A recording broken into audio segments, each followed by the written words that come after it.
The universe is loud in a very quiet way. Are you listening?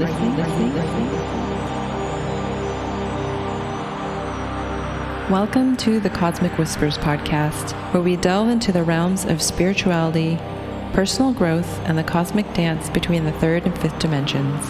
In a world filled with noise and distractions, we invite you to tune in to your own cosmic whispers, where we can awaken our inner wisdom and embark on unveiling the authentic self and cosmic connection.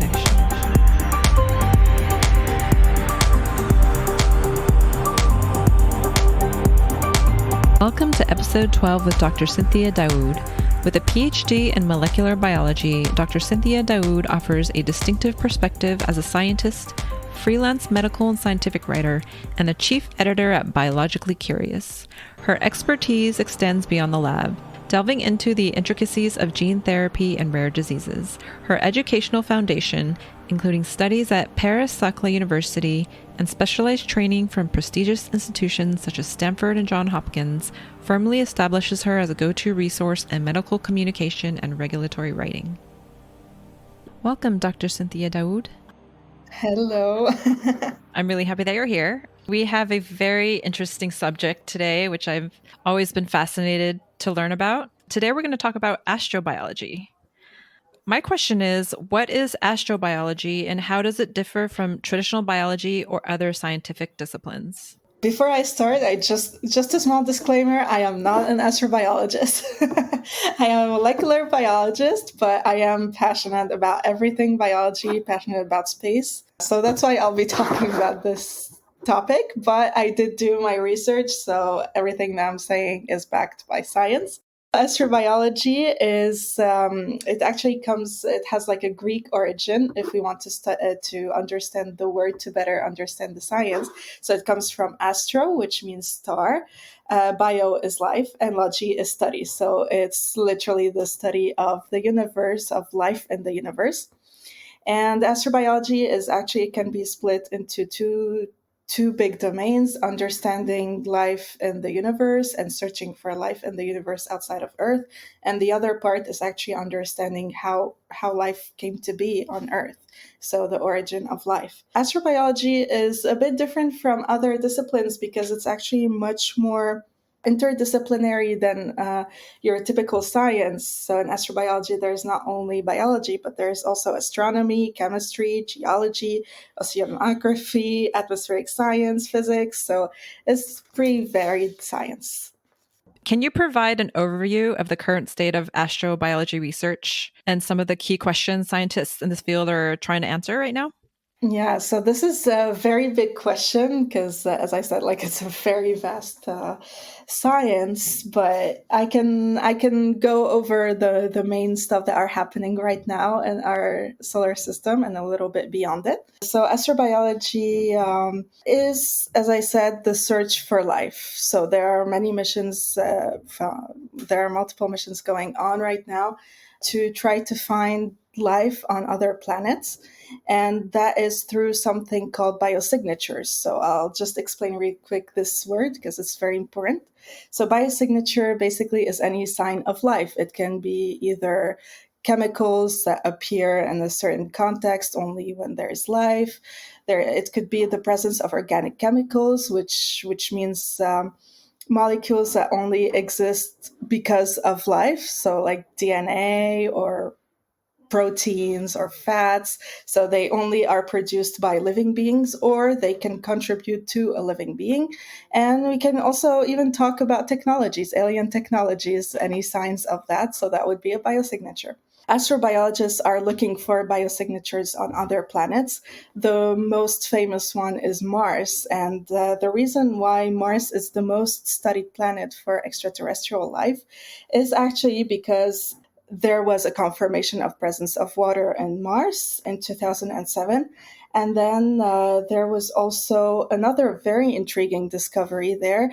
And it was the presence of variations of methane in the atmosphere. What astronauts found actually on Mars is that there are certain spots where methane percentages are going up and down randomly, as if something is excreting it, which could be a sign of life. The phenomenon is still unknown. We don't know if it's a geological reason, but it could also be a biological reason. So that's why now there is a Perseverance rover that's currently collecting samples in Mars and is going to bring them back.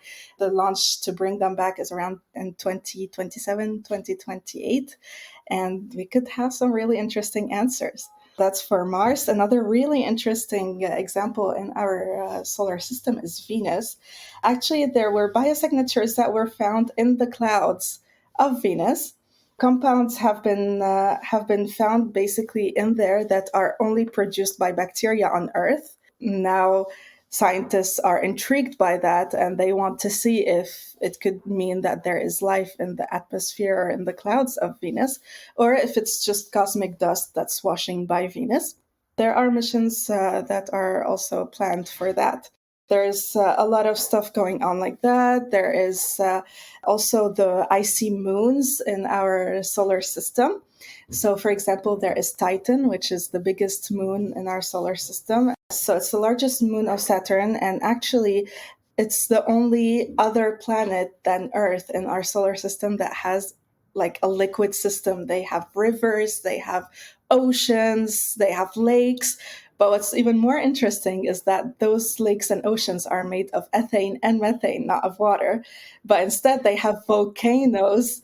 Instead of like dropping out lava, it's actually water. So it's like a whole other thing, whole other universe. Wait, I want to go there.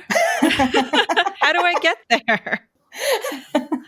I'm guessing that the methane lakes would not be a good idea, but yeah, it's really cool. And there is a mission that's expected to go there by 2027 to further investigate the possibility of finding life on Titan.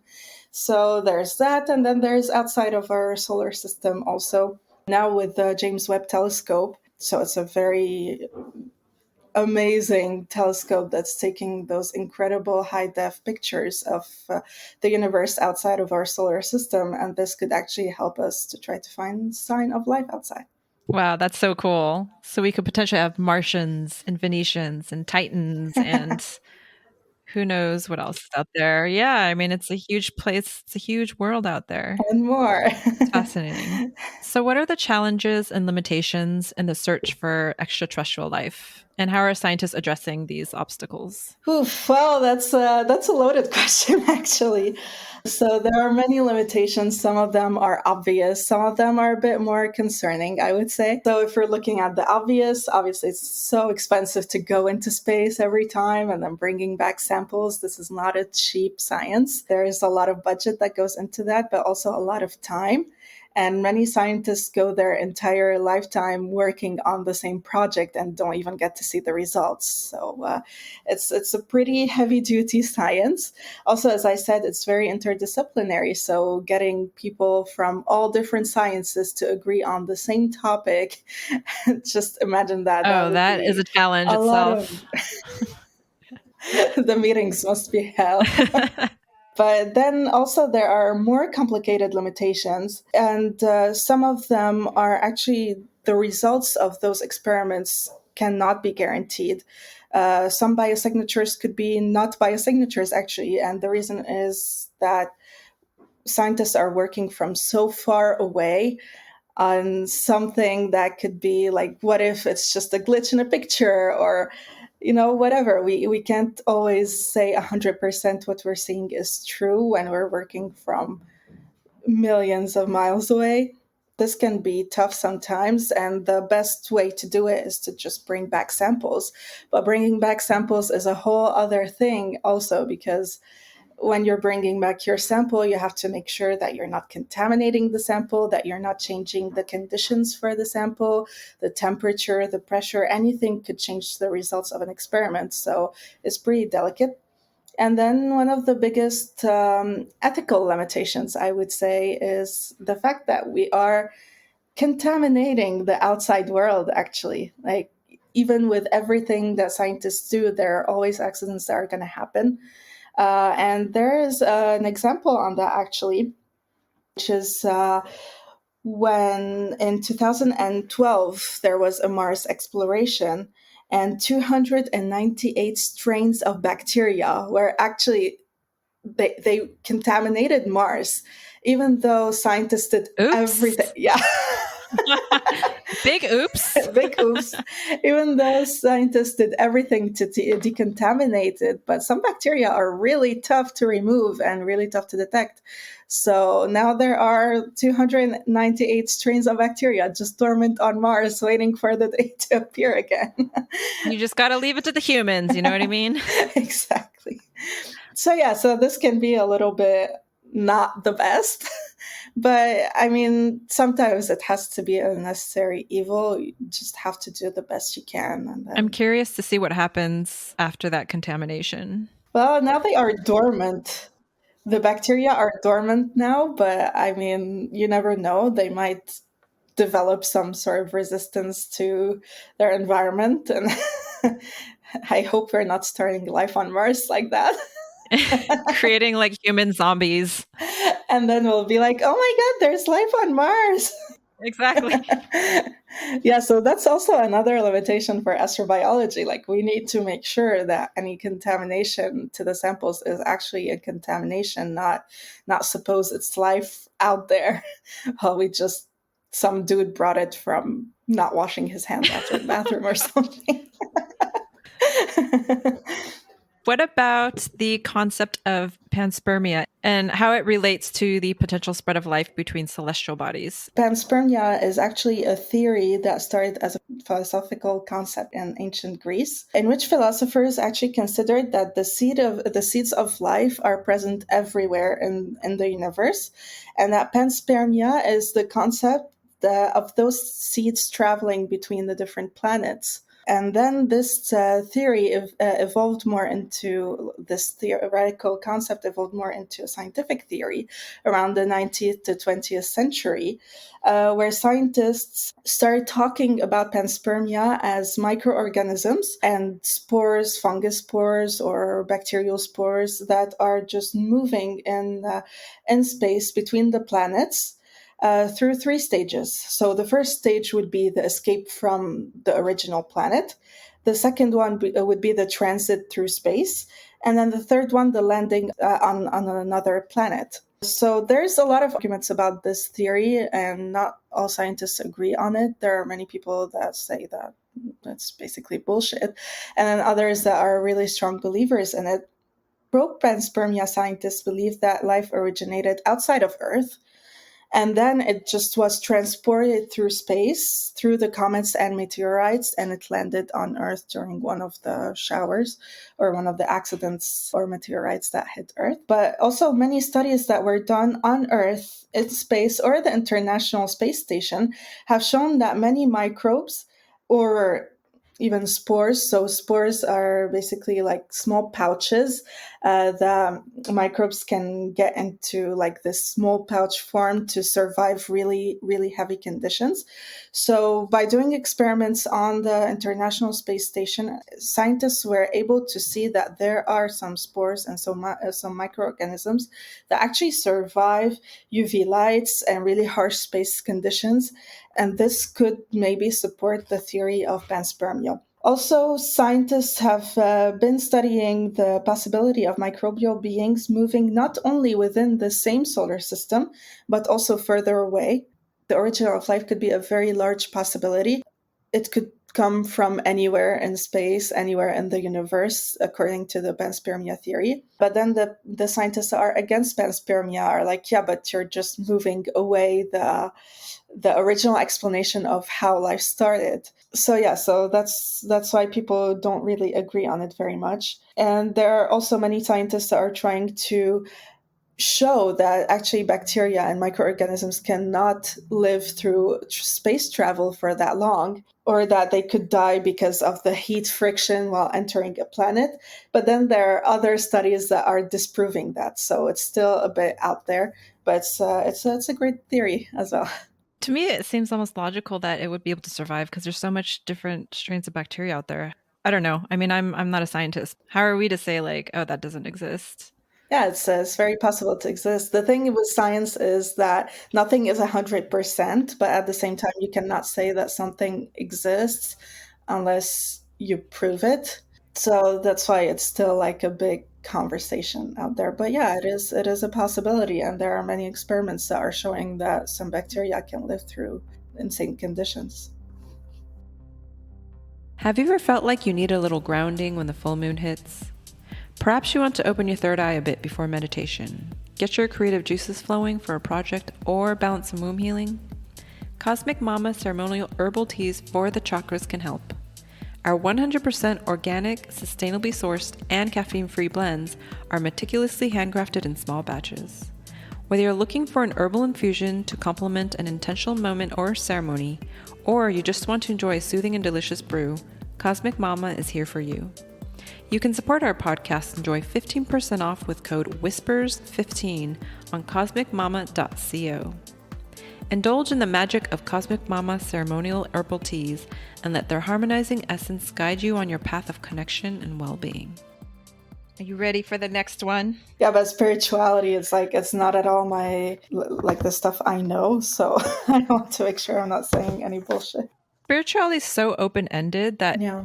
It's whatever you want to believe. That's the beauty of it, I think. Yeah, true. It's your interpretation. I don't have much of an interpretation. You're being so sciencey. Stop being so sciencey. I don't know why. I grew up heavily Christian, and then I lost that, and then my spirituality went with it. And right now I'm just figuring it out. I'm just going with the safe sciencey route. Oh no, let's go outside the safe zone. We're going outside the science safe zone. All right, we're going outside the safe zone for this question. Go. How does the field of astrobiology impact or challenge traditional spiritual beliefs about the origins of life and our place in the cosmos? Okay, so what's your interpretation? How about that? Well, right now I would say let's not take it too far. It's a science. Let's just believe the facts.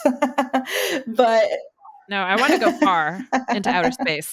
So I guess I'll divide this into religion and spirituality, because it can be a bit different. So for Christianity, for example, because I grew up Christian, so I can talk about that. A lot of stuff were disproven by science, by astrobiology. So it doesn't really go hand in hand, I would say. But it did help change the outlook of Christianity, for example, on the creation of life, where it moved from believing that it was thousands of years ago into now accepting the Big Bang Theory, and that the origin of life may not have started exclusively on Earth, and that also the universe started way further than 1,000 years ago. Also, many religions believe that humans are the only intelligent beings, or even the only beings that are alive in the universe. But there is something in astrobiology that's actually similar, believe it or not, and it's called the Fermi paradox. So basically, the Fermi paradox questions the discrepancy between the apparently very high likelihood to have life around us, bustling all around the universe and finding alien life very easily, and the fact that we still haven't found any.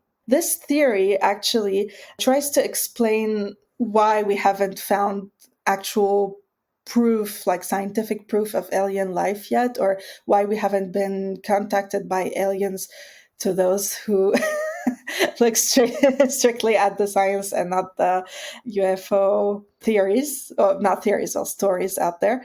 But to explain this theory, there are multiple hypotheses, and those hypotheses are either aliens never came here because of a physical difficulty. This physical difficulty could be making space travel something that's just not possible. That could be related to astronomy, biology, or engineering. Another hypothesis for that is that aliens simply chose to never visit us. I would understand why they wouldn't do that. I would understand completely. Stay safe out there, aliens. This is not a free place. Plus, it's getting destroyed, so they're not going to come too much soon. Yeah, it's a suicide mission. Pretty much. Another hypothesis is that advanced civilizations beyond Earth arose too recently for aliens to reach us. So, which would be kind of like our situation where it's just too early for us to have the technologies to reach out to other alien lives. And finally, it's actually the same hypothesis as religion. Like religion says, aliens don't exist and that only intelligent beings exist on Earth. So all of those are actually hypotheses that are part of the Fermi paradox, which is a very scientific theory. It hasn't been proven. I cannot say like it's a confirmed theory, but it's a paradox that's very well known in the scientific community. I would say this is where we could see maybe a link with religion, between astrobiology and religion. Knowing that astrobiologists are still out there looking for life, convinced that they're going to find it someday. So I wouldn't say religion and astrobiology are the same. However, for spirituality, I believe that it actually comes closer to astrobiology than religion does. The thing about astrobiology is that while astrobiology is searching for life outside of Earth, the more scientists are searching and the harder they are searching for it, the more they realize that it's actually the presence of humans on Earth is very unique and very related to like this chain of unique events that have such a tiny, tiny chance of actually happening. We have to think of the chances of Earth being like the perfect place, the perfect time, and having the primary products of life that actually happen to be in the same place at this perfect time, perfect temperature, perfect pressure to create this very first being, which was most probably a bacteria, and then evolving, like going through all those unique events of evolution to actually get to human beings or also to animals or intelligent beings altogether is just insane to think about it. To answer all that, like how did that all happen? Why did it happen? What kind of crazy coincidence happened for us to get to this point, to the humanity point? I know the answer to that. Tell me. Some aliens came to Earth to inspect and contaminated Earth with their own bacteria. And here we are. And then we went back to Mars to pay back the favor. Spread the bacteria. That's my scientific answer. I was worried you were going to tell me they built the pyramids, but... Well, that happened after the contamination. So I think this is where spirituality can come in handy to try to explain that instead of just going insane about all those crazy questions. I do believe that spirituality is one of the ways to help humans actually cope with all these questions and like try to understand without going crazy how the hell everything happened. That's where I believe that spirituality and astrobiology could go hand in hand to have a better explanation, at least for spiritual individuals out there of life. I love that. That's very cool.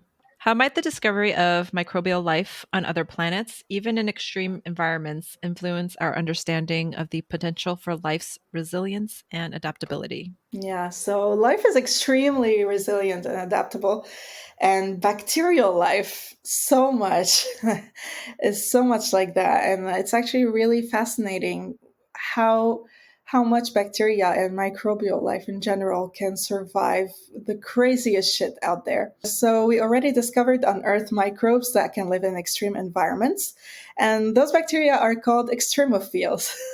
Or extremophiles, I guess, in English. So such microbes can actually be found in extreme environments with really high temperatures, like the ocean crust, submarine hydrothermal vents, inside volcanoes, some of them in really extremely cold temperatures, like ice caps, for example. Others live in very high in salt environments, or highly acidic, highly alkaline deserts and gold mines.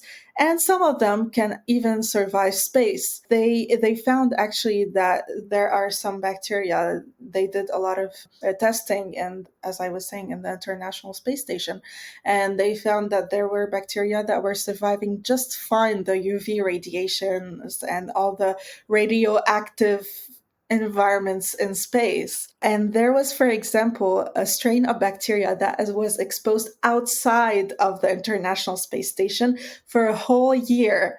and it actually survived. So that's insane. It actually was trying to protect its own DNA because usually UV lights can damage DNA, and it managed to just keep its DNA safe for a whole year in the UV radiation of the space. So that's why there are so many people that believe in panspermia and in the possibility of bacterial life to travel through space. I mean, that's intelligent life. Yeah, it kind of is in a non-brain system, but yeah, actually, bacteria are really good at adapting. I mean, we can see that through antibiotics, for example. Antibiotic resistance strictly comes from survival, from bacteria survival. They just figured out what we're using against them, and they figured out a way to mutate their DNA and protect themselves. So this actually can, this shows for sure the high potential of resilience and adaptability of life, the possibility of it living outside of Earth. Can astrobiology help bridge the gap between science and spirituality by providing a scientific context for questions about the origins of life and the possibility of life beyond Earth? Yes, so as I was saying before, astrobiology is actually a science that can answer very spiritual questions like why are we here? How did we get here? Are we alone in the universe? So, yeah, it can definitely help bridge this gap. And it will help us provide answers to those existential questions that we have as intelligent and spiritual beings. And the answers astrobiology will provide could either completely remove your spirituality and just like give you a hardcore scientific fact of we exist because of this and this reason, or it can also show us that we're just like molecules that happen to mix together, and once we're gone, those molecules are gone. There's no real spirit. Or it can actually show us the opposite, and that we do exist for a reason, and that maybe we're not alone in the universe, and maybe we have neighbors all around us, and all we have to do is to actually look for them and listen. They're just a phone call away, a Wi-Fi signal away. Beep boop boop boop. Beep, beep, boop, boop. I just called my ancestors. So let's talk about the concept of the pale blue dot, Yes. as described by Carl Sagan, which emphasizes the Earth's smallness in the universe. How does this perspective influence our sense of spirituality and interconnectedness? Okay, so the pale blue dot actually comes from like this concept. This whole concept comes from, as you said, Carl Sagan. It's originating in a picture. So the pale blue dot is actually the picture of Earth taken by the Voyager 1 while it was heading towards the outer limit of the solar system. And actually, it's Carl Sagan who requested this picture of Earth, and you can look it up online. It's basically a very low resolution of a tiny blue dot that is Earth. Actually, this picture it is very touching because it can actually show us the smallness and the fragility of our whole world, and like our planet and the people we know, our lives, all our problems, everything, like our countries, they're all within this tiny dot that like looked at from outside of the solar system is barely there. So it can actually show us that no matter our background, no matter what our life looks like, no matter what we sound like, no matter our family or the people we know, we're actually all the same, and we're all within this tiny little space that's so insignificant when you compare it to the universe. So this can, of course, bring a huge sense of spirituality and interconnectedness between humans, because, as I said, we're just all the same, living it up in this tiny little dot, and maybe we're not alone, and let's just enjoy this tiny life that we have while we have it, and just be all together, peace and love. Yeah, I So- like that. I'm all for peace and love. Yeah, especially now, we really need it. So how did you decide to become a scientist? What inspired you? Gosh, I can actually tell you exactly. I was in ninth grade, I believe, and that's where I started learning about the DNA and biology. And just when I discovered that something called DNA exists and it actually controls our whole life, I was hooked. I was like, oh my God, I need to study this. I need to be able to. I think I have some weird God complex, or at least I had it. And I was like, I need to manipulate this DNA. So that's actually how I got into science. And I was head set on being a biologist ever since I was in school, all throughout high school and college. And here I am. For your PhD, what was your emphasis? So I was working on genetic diseases, surprise, surprise, and on gene editing, also a big surprise.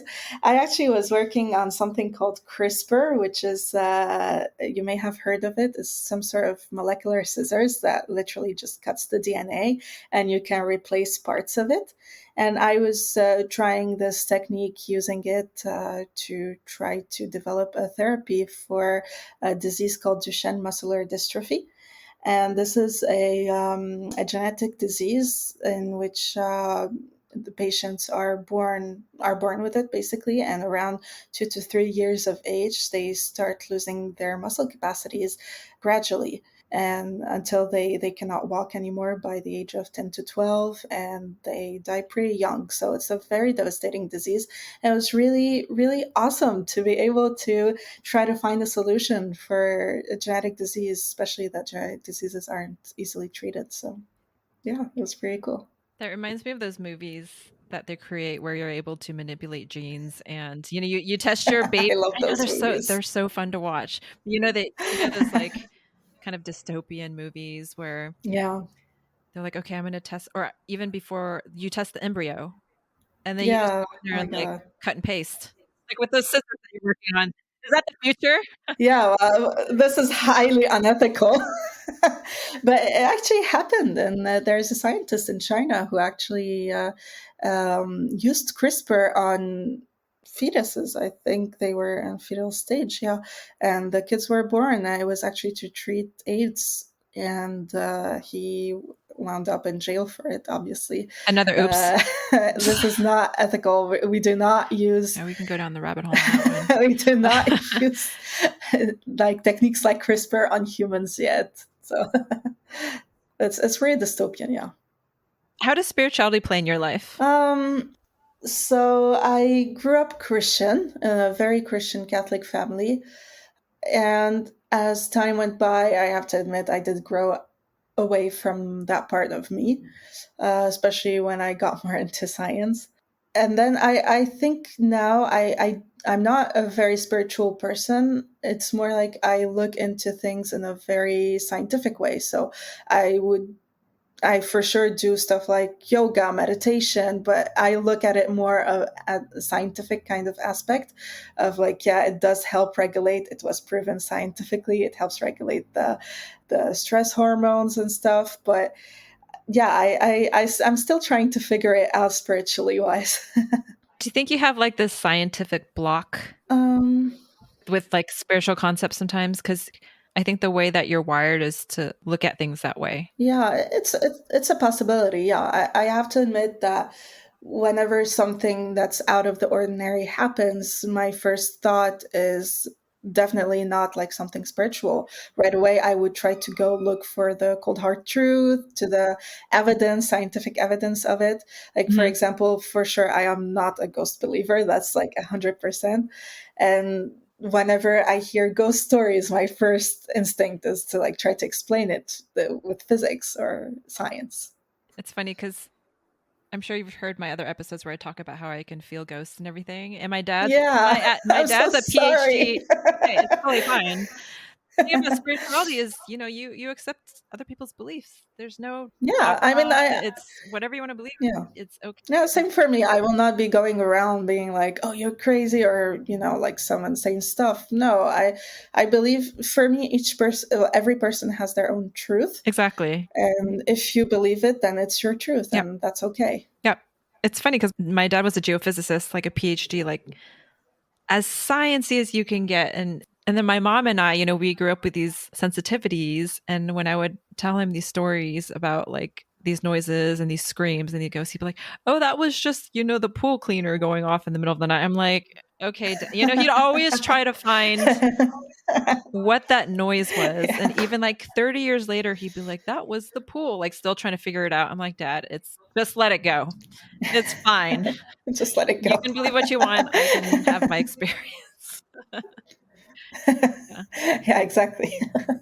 Yeah, it's also one of those things. It's like what you believe is what you see, but also it is experiential. I wouldn't have these beliefs unless weird things happened to me first. Yeah, that's understandable. The only situation where I would have a problem is that if there is like an actual scientific proof or scientific theory or whatever, and people are like, no, it's not true. I mean, like there are many sort like the whole flat earth thing, or Just thinking about that. oh my god, there are endless stuff going on in the world right now that I just cannot understand. And yeah, that's where it becomes a problem for me, actually, when you have proof and people just don't want to look at it or just go into a crazy rabbit hole of nonsense. Well, I think having an open discussion about it without judgment is always helpful. Yes, but as long as it's not harming other people. Exactly. It's all about not harming others. What are you working on right now? Right now, I'm a medical writer. I actually pivoted away from research, and I decided to combine my two passions, which are writing and science.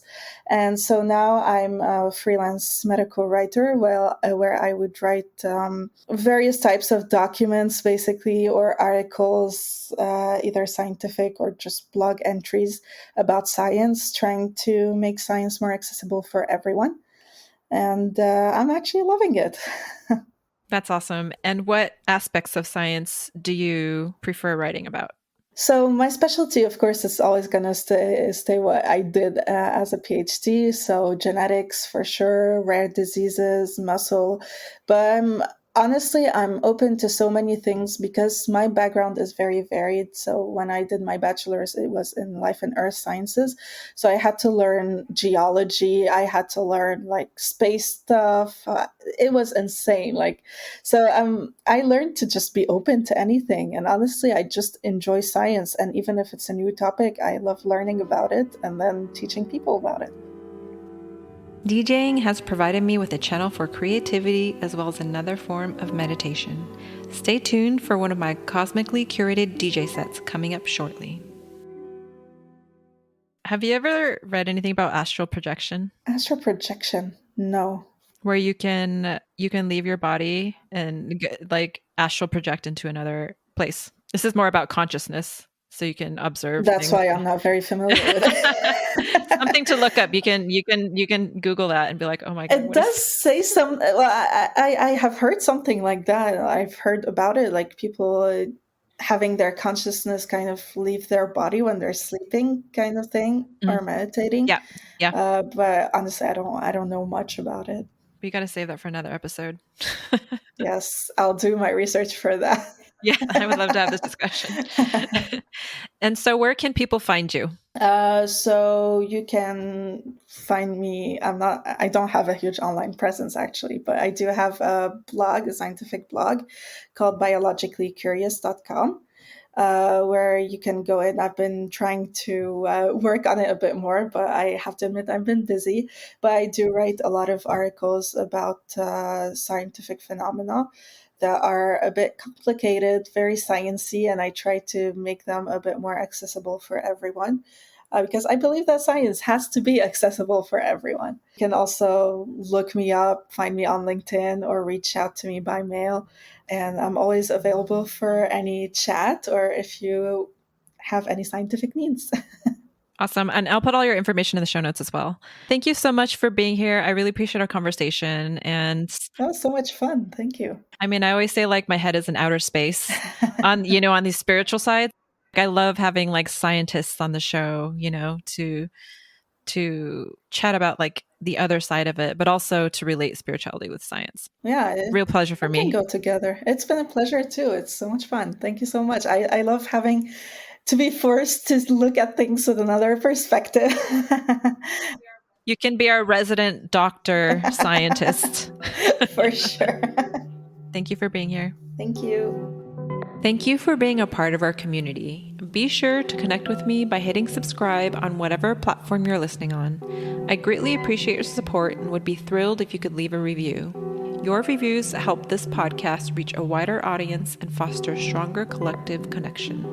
You can also connect with me on Instagram and YouTube at the Cosmic Whispers Podcast. Thanks for listening.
Breathing for the life I once tried to find, once tried to find, once tried to find, once tried to find, once tried to find, once tried to find, once tried to find, once tried to find.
If you like what you hear and would like to check out the full set, be sure to find me, Cosmic Mama, on SoundCloud. That's soundcloud.com/cosmicmama.